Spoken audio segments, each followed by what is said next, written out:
Olá, pessoal! Nós estamos chegando ao final do nosso minicurso, mas eu preparei para vocês um vídeo extra, um vídeo trazendo algumas reflexões que eu considero extremamente importantes. O nosso minicurso Redescobrindo as Dicotomias de Saussure a partir do curso de Linguística Geral realmente está chegando ao fim. Mas esse momento agora de reflexão, eu espero que sirva para que as dúvidas que vocês ainda tenham sejam sanadas, sejam eliminadas. Pois bem, então eu preparei para vocês uma pequena apresentação a partir de um capítulo intitulado Estruturalismo, produzido por Marcos Antônio Costa. Este capítulo ele está contido em uma obra organizada por Mário Eduardo Martelotto, uma edição 2011 da editora Contexto. O livro é o Manual de Linguística. Então, é um livro fácil de ser adquirido, tanto em livrarias, em sebos, pela internet. O primeiro ponto que eu gostaria de destacar para vocês é a posição disso dentro do estruturalismo. Alguns estudiosos e alguns pesquisadores mais desavisados costumam dizer que o Saussure era estruturalista. O Saussure não era estruturalista porque na época em que ele ministrou os seus minicursos, os seus cursos em Genebra, não existia o estruturalismo. O estruturalismo só passa a existir a partir de 1928, nos círculos linguísticos que fizeram estudos do curso de Linguística Geral. Portanto, seria impossível Saussure ser estruturalista, sendo que não existia estruturalismo até então. Na época de Saussure, já falei sobre isso e repito, havia a linguística histórico-comparativa. Então, Saussure era um neogramático, assim como outros do seu tempo. Mas é importante destacar o que Costa diz sobre esse assunto. Ele diz que Saussure, o precursor do estruturalismo, entendam, quando ele coloca aqui, logo de início, que Saussure é o precursor do estruturalismo, não quer dizer que ele era estruturalista, mas sim que suas ideias permitiram o surgimento da corrente do pensamento linguístico estruturalismo. A língua é um sistema, ou seja, um conjunto de unidades que obedecem a certos princípios de funcionamento, constituindo um todo coerente. A geração seguinte coube observar mais detalhadamente como o sistema se estrutura, daí o termo estruturalismo, para designar a tendência de se analisar as línguas. Então, repito, o Ferdinand de Saussure, ele não era estruturalista, ele não era funcionalista, ele era neogramático. As suas ideias, a partir dos cursos que ministrou em Genebra, permitiu, tempos depois, o surgimento da corrente do pensamento linguístico chamado de estruturalismo. Então, eu quero que isso fique bem claro para vocês. Mais adiante, o estruturalismo, sim, a corrente, portanto, compreende que a língua, uma vez formada por elementos coesos, os signos que exprimem ideias, interrelacionados que funcionam a partir de um conjunto de regras, constituem uma organização, um sistema, uma estrutura. Essa organização dos elementos se estrutura seguindo leis internas, ou seja, estabelecidas dentro do próprio sistema. O Saussure falava que a língua é um sistema de signos que exprimem ideias. Esse pensamento saussuriano de um sistema linguístico permitiu a interpretação de uma estrutura. Daí o termo estruturalismo sair justamente da palavra estrutura. Mais adiante, o Costa vai dizer, digamos, vai ressaltar, vai destacar as contribuições de Ferdinand de Saussure para os estudos não só da linguagem. Ele diz que toda uma geração de pensadores, entre os quais Jacques Lacan, Claude Lévi-Strauss, Louis Althusser e o Roland Barthes, evidencia em suas obras a contribuição pioneira de Ferdinand de Saussure relacionada à organização estrutural da linguagem. Então, é importante a gente destacar que as dicotomias saussurianas, elas foram produtivas, elas foram sementes que germinaram. Muitas teorias vieram justamente das dicotomias de Ferdinand de Saussure. Então, a ciência da linguagem, a linguística, deve muito ao Ferdinand de Saussure. Quando se fala sobre o estudo imanente da língua, há uma certa incompreensão o que significa esse estudo que seja imanente. E aí o Costa, ele elaborou um parágrafo muito sucinto que vale muito a pena refletirmos sobre ele, quando ele disse que essa concepção de linguagem, esse pensamento estrutural, tem como consequência um outro princípio do estruturalismo, o de que a língua deve ser estudada em si mesma e por si mesma, sem levar em consideração os aspectos externos da língua. É o que chamamos de estudo imanente da língua, o que significa dizer que toda preocupação extralinguística precisa ser abandonada, uma vez que a estrutura da língua deve ser descrita apenas a partir de suas relações internas. Nessa perspectiva, ficam excluídas as relações entre língua e sociedade, língua e cultura, língua qualquer outro elemento que seja extralinguístico. Então, o Costa, ele ressalta que quando nós investigamos a língua com essa perspectiva imanente, nós devemos abdicar de qualquer interferência externa. Para o Saussure, é um sistema homogêneo, é um sistema que não sofre interferência do meio, não sofreria interferência, principalmente individualmente. Os falantes não têm aí nenhuma possibilidade de alterar nada na língua. Mais adiante, tem uma questão que é interessante, quando se diz que se nós observarmos a língua de uma perspectiva dela ser homogênea, nós temos aí a possibilidade de compreender a língua como um sistema organizado, perfeito, completo, que está estabelecido por si só. Então, não haveria necessidade, por exemplo, de incluir nas análises linguísticas sincrônicas, segundo Ferdinand de Saussure, as atitudes, digamos, particulares dos indivíduos. Então, por isso que Saussure não leva em consideração os atos de fala de cada pessoa, mas sim a ideia de língua em uma coletividade. Outro ponto que merece destaque no nosso momento é a definição da dicotomia língua e fala.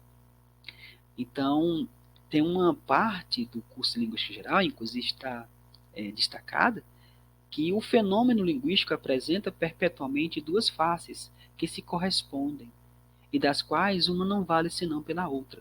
Então, por mais que Saussure não tenha investigado a fundo a fala, mas ele não desprezou a sua importância, porque ele sabia muito bem que a linguagem, ela necessita dessa dualidade, ela necessita dessas duas faces. E aí ele diz, isso aqui é o Marcos dizendo, que assim sendo, a linguagem tem um lado social, a língua, ou a langue, nos termos saussurianos, e um lado individual, a fala, ou parole, nos termos saussurianos, sendo impossível conceber um sem o outro. Obviamente, as palavras do Marcos Costa, elas advêm da leitura que ele faz do CLG, e é uma leitura muito clara, muito objetiva, e eu estou de pleno acordo com o que o Costa nos diz, dessa maneira como ele está colocando. A língua terá aí um conceito bem particular na perspectiva de Saussure. Para Saussure, a língua é um sistema supra-individual, utilizado como meio de comunicação entre os membros de uma comunidade. O entendimento saussuriano é o de que a língua corresponde à parte essencial da linguagem e constitui um tesouro, um sistema gramatical, depositado virtualmente nos cérebros de um conjunto de indivíduos pertencentes a uma mesma comunidade linguística, E aí nós repetimos aquela afirmação sussiriana de que a língua só está plena na coletividade. Somente dessa forma. Sua existência decorre de uma espécie de contrato implícito entre os participantes daquela comunidade linguística. É como se houvesse um acordo coletivo em que todos os falantes daquela comunidade vão utilizar uma única língua. E aí nós temos um exemplo muito simples, por exemplo, o Brasil, independentemente da sua extensão territorial, nós falamos a língua portuguesa. Então nós temos aqui uma língua falada em todas as comunidades. Mais adiante, ele vai dizer, e aí ele está retomando aqui as palavras do Saussure, que o indivíduo sozinho ele não pode mudar nada na língua. Porque se é um acordo coletivo social, então para que houvesse qualquer tipo de mudança, ela só pode acontecer se a sociedade, se toda a comunidade concordar com aquela alteração. Isso nem sempre acontece. Então, o indivíduo ele não pode, do dia para a noite, fazer uma alteração na língua e dizer, a partir de hoje falaremos desse modo, dessa maneira. Não, isso não é possível, segundo o Saussure. E aí é interessante, quando nós temos esse destaque aqui, diferentemente, a fala constitui o uso individual do sistema, que caracteriza a língua. Nas palavras de Saussure, é um ato individual de vontade e de inteligência, que corresponde a dois momentos: as combinações realizadas pelo falante entre as unidades que compõem o sistema da língua, objetivando exprimir seu pensamento e o mecanismo psicofísico que lhe permite exteriorizar essas combinações. Trata-se, portanto, da utilização prática e concreta de um código de língua por um determinado falante no momento preciso de comunicação. Em outras palavras, é a maneira pessoal de utilizar esse código, daí seu caráter individual. Então, cada falante do português faz uso da língua portuguesa à sua maneira, de sua maneira particularizada.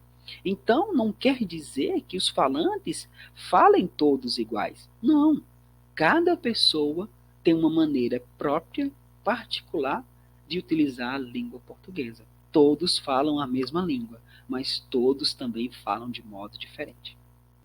De acordo com Saussure, a língua é a condição da fala, uma vez que, quando falamos, estamos submetidos ao sistema estabelecido de regras que corresponde à língua.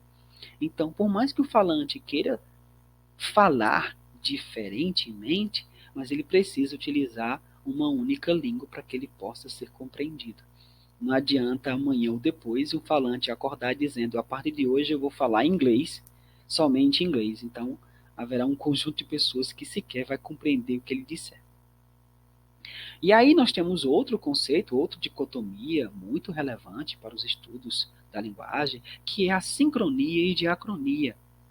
E aí nós temos uma abordagem que o Corsa faz sobre o CLG, dizendo que assim, enquanto o estudo sincrônico de uma língua tem como finalidade a descrição de um determinado estado dessa língua, em um determinado momento no tempo, o estudo diacrônico, através do tempo, busca estabelecer uma comparação entre dois momentos da evolução histórica de uma determinada língua.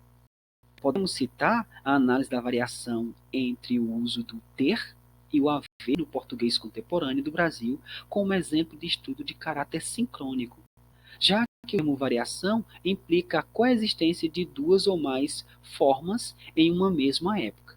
Então, quando nós estudamos ter e haver no século XXI, no ano 2020, nós estamos fazendo o estudo sincrônico daquele estado da língua, como ela está naquele momento, como ela se apresenta. Por outro lado, a análise da trajetória de mudança pané, paé, pão, do latim vulgar ao português, caracteriza-se como uma abordagem diacrônica. Por quê? Porque eu observo estados de língua muito diferentes, muito distantes um do outro, em que eu posso perceber que o latim clássico tinha a palavra pané, o latim vulgar permanecia com essa palavra, pane, mas começou a ter um processo de mudança linguística. Nós temos aí o apagamento da nasal. Esse apagamento da nasal faz com que a vogal passe a ser uma vogal nasalizada, e aí o N que havia no latim vulgar, na língua portuguesa, hoje nós temos o A, mas esse A que é nasalizado.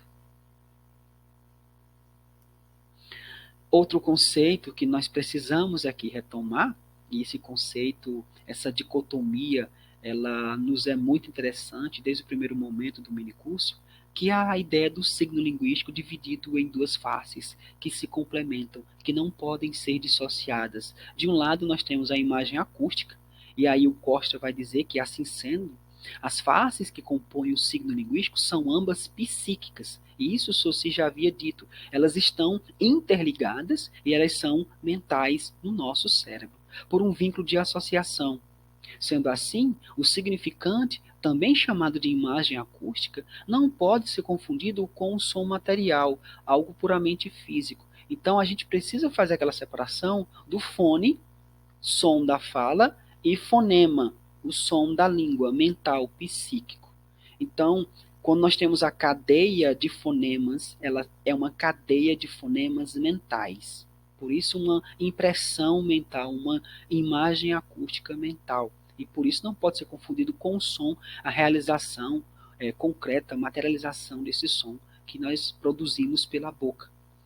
E aí, por isso que diz que é algo puramente físico, mas deve ser identificado com a impressão psíquica desse som na mente, a representação da palavra enquanto fato de língua virtual, estando a fala absolutamente excluída dessa realidade, porque o Saussure não leva em consideração, para os estudos que ele faz, dos processos de articulação, de exteriorização desse som.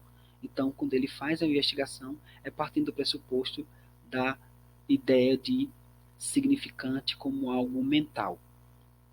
Do outro lado, nós temos o conceito, em que o Corsa vai dizer que a outra face do signo, o significado, também chamado de conceito, representa o sentido que é atribuído ao significante. O sentido, por exemplo, que atribuímos ao significante linguagem, e assim por diante. Daí o entendimento de que o signo, unidade constituinte dos sistemas linguísticos, resulta da associação de um conceito com uma imagem acústica. Gente, é muito importante. O signo só passa a ter existência se houver a relação entre significante e significado. Não existe um signo só com significante ou um signo só com significado. As duas faces precisam estar presentes. E aí nós temos um ponto desse signo linguístico que precisa ser destacado, que é a noção de arbitrariedade, essa característica do signo. Ele também tem a característica de linearidade, o signo é linear, mas essa característica de linearidade ela é muito mais suave, ela é muito mais prática de ser compreendida. Já a arbitrariedade ela causa certo estranhamento, porque nós precisamos muitas vezes refletir sobre a noção de motivação, de ser motivado. E aí o Costa vai dizer que afirmar que o signo linguístico é arbitrário, como fez Saussure, significa reconhecer que não existe uma relação necessária, não é obrigatória, natural, entre a sua imagem acústica, seu significante, e o sentido a que ela nos remete, seu significado. Isso significa dizer que o signo linguístico não é motivado. Repito, o signo linguístico não é motivado. Por mais que se fale em alguns exemplos escassos que são parcialmente arbitrários, parcialmente motivados, eles são problemáticos a partir da perspectiva que Saussure nos apresenta, porque ele diz que o signo ele é arbitrário. Mas quando nós temos um signo que aparenta motivação, aparenta arbitrariedade, ele é sempre complicado. Tanto é que depois os interpretantes do CLG vão criticar muito isso do Saussure, vão dizer que nenhum signo é arbitrário, nenhum. Mas isso é uma coisa que nós não podemos aqui nos aprofundarmos, porque nós estamos aqui contando com as palavras de Saussure. Suas críticas, tudo que veio depois, não entram agora, nesse momento, na nossa discussão desse minicurso. Talvez um outro, quem sabe. Então, por último, é dito que a arbitrariedade também envolve uma convenção. Por isso que não há uma relação obrigatória, porque é uma convenção, inclusive, de língua para língua. Então, as línguas, elas não têm o mesmo significante, não têm o mesmo significado a partir dessa relação. Por mais que nós compreendamos mesa em português e venhamos a entender table ou mensa ou qualquer outra palavra que nós possamos usar em outra língua que signifique mesa, que em todas as línguas signifique mesa, o significante é diferente. Daí serem signos diferentes. Porque para que fosse o mesmo signo, teria que ser o mesmo significante, o mesmo significado. O mesmo significado até pode ser, mas o mesmo significante não é. E outra coisa, há signos que são o inverso. Eu dei um exemplo para uma das perguntas que foi feita em um dos vídeos, exemplo de holocausto. Por que holocausto? Para algumas pessoas que não experimentaram, não vivenciaram essa tragédia humanitária, essa dolorosa situação que muitos viveram de morte, de genocídio, de tudo mais, é muito triste até falar sobre isso, mas assim, nós que não vivemos isso, nós não temos essa noção, esse conceito. Nós tentamos entender, nós tentamos compreender, mas nós não entendemos verdadeiramente, porque é algo que é vivenciado. Então, o signo, ele passa por essa questão de uma comunidade linguística vivenciar aquele signo, compreender aquele signo a partir de uma relação com ele. Então, você pode até dizer que sabe o que significa holocausto, mas a sua relação não é uma relação direta. Você não passou por isso. Se você passou por isso, certamente você tem, digamos, se você teve um parente, um pai, um avô, um bisavô, um familiar, um amigo que sofreu com o Holocausto, ele tem uma noção do signo completamente diferente da sua, que não teve. Então é importante isso. Por exemplo, o signo amor, paixão, fidelidade, Deus.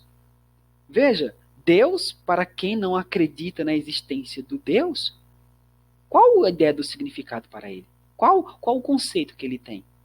É um conceito vazio? É um conceito problemático? É um conceito adverso? Como é que é esse conceito?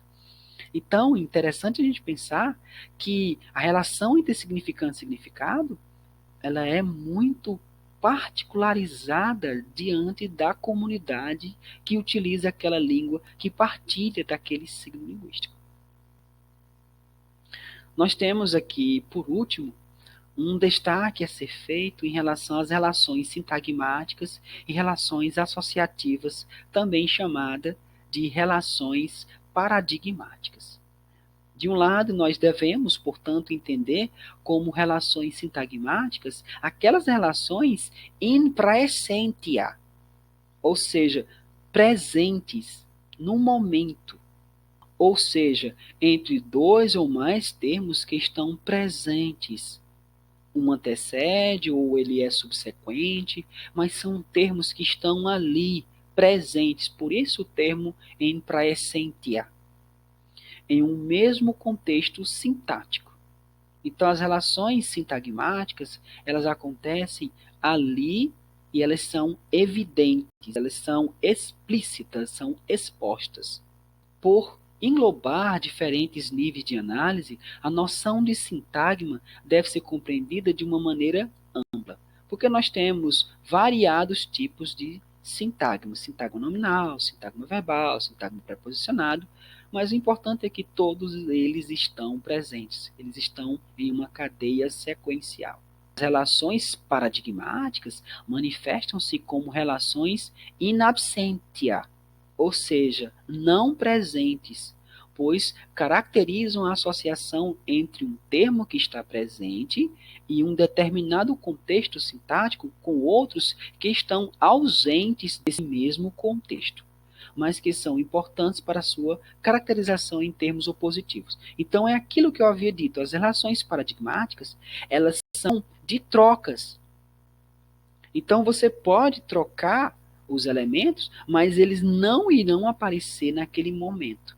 Então, se você fala, por exemplo, a ideia amor, amor, você pode trocar por paixão, você pode trocar por desejo, você pode trocar por felicidade, você pode trocar. Mas quando você faz essas trocas, cada um desses elementos que são paradigmáticos, eles são escolhas que são associáveis, daí a ideia de associativo, né, para relações associativas, mas que eles não podem ocupar o mesmo espaço na estrutura ao mesmo tempo. Então, as relações sintagmáticas, elas estão presentes numa sequência organizada. As relações paradigmáticas também são relações, mas são relações de termos que um está presente, o outro não está presente, e assim por diante. Então, eu espero que tenha esclarecido algumas das dúvidas que vocês ainda possam ter. E desejo a vocês boa leitura, bons estudos e continue estudando, continue relendo o curso de Linguística Geral, porque, sem dúvida, há muito ali o que ser descoberto ainda hoje. É isso, pessoal.